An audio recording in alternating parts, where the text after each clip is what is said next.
There's this white man. I'm truly impressed to see a white man act like this and speak like this. And these are the type of white men, white people, whom we are always told to respect and listen to them because they are white men speaking in our favor as black people and not for favors for them.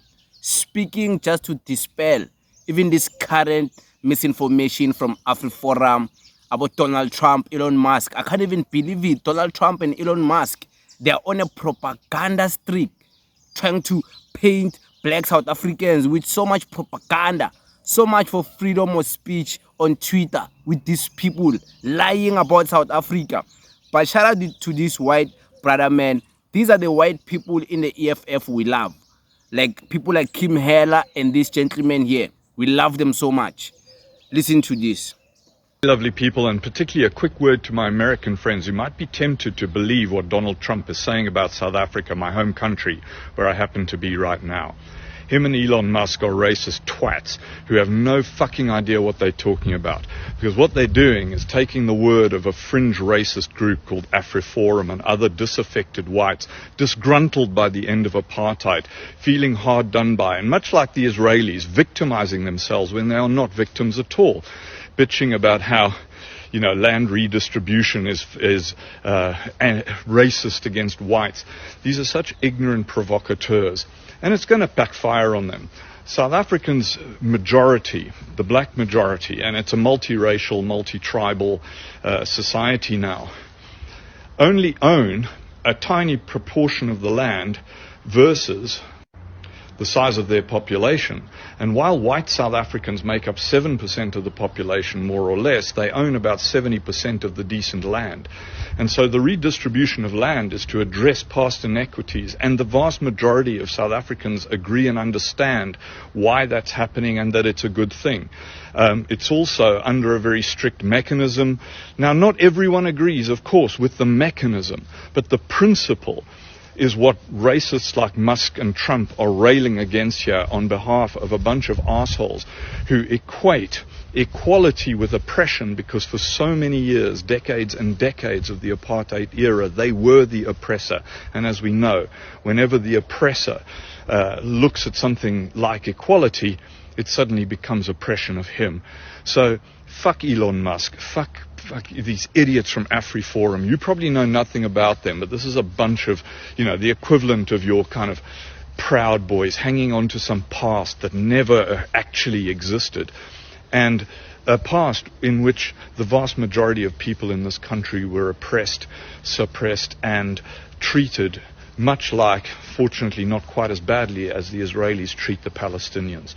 So this whole railing against South Africa, I'm going to add one more point. South Africans, on the whole, all of us, white, black, Indian, colored, which is not a term, is a specific term for those of you who might get offended by that, a specific racial group. We are very, very resilient people.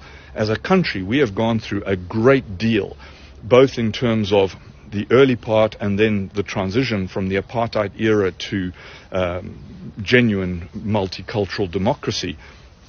And whatever Trump throws at us, we can handle. We can handle it because we've been through far, far worse in our history.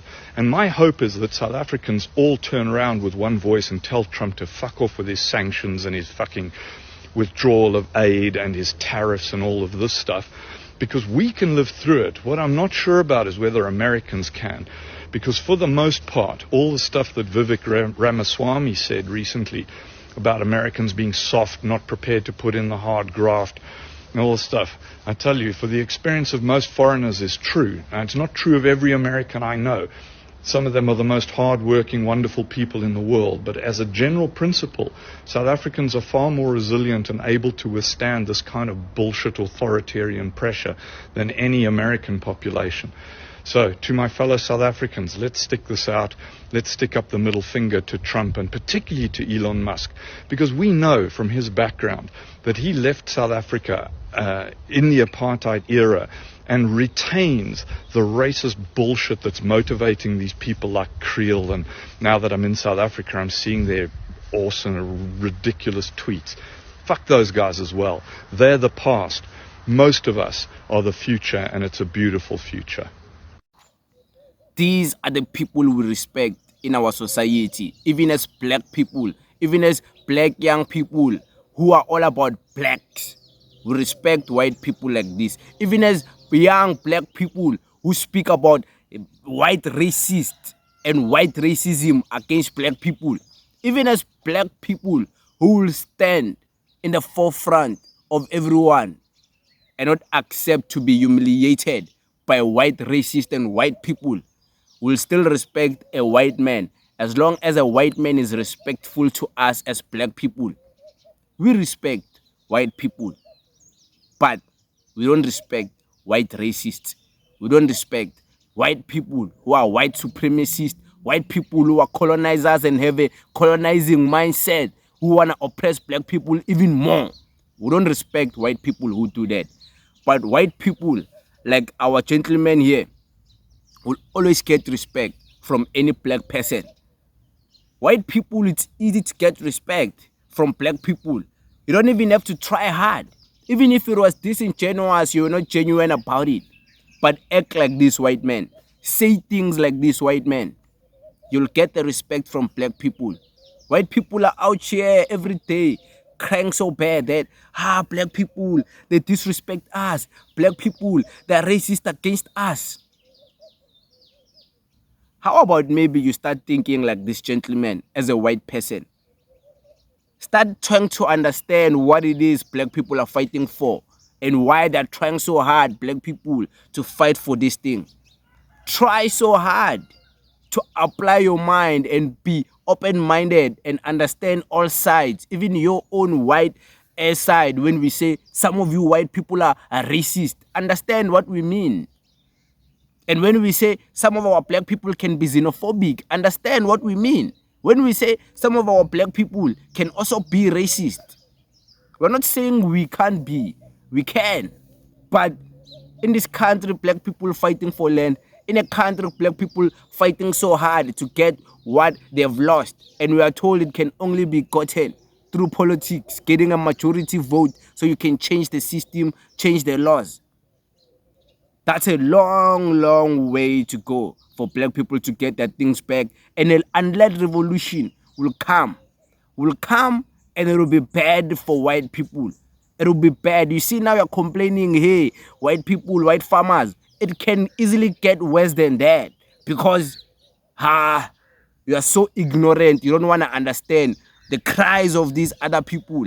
These other people, by the way, black people, and I'm not even trying to incite any violence against white people, but black people can easily get angry anytime. And trust me, when black people are angry and really truly provoked, you saw what happened out there in Kenya. You saw the Kenya generation, the Gen Z. You saw what was happening in Mozambique. You saw what happened in Zimbabwe during the presidency of President Mugabe. You saw what happens in all these different countries, in Congo. When black people are angry, you see what is happening. Imagine when they are angry against you as white people who are so ignorant to their cries in their own country. What can happen? I'm just saying. I'm not even trying to incite any violence. That's not the message. If that's what you got, maybe your shortcomings as a white person, you're not something we think you are. You're a stupid white person, that means. If you think I'm inciting violence. But it is what it is. Thank you very much.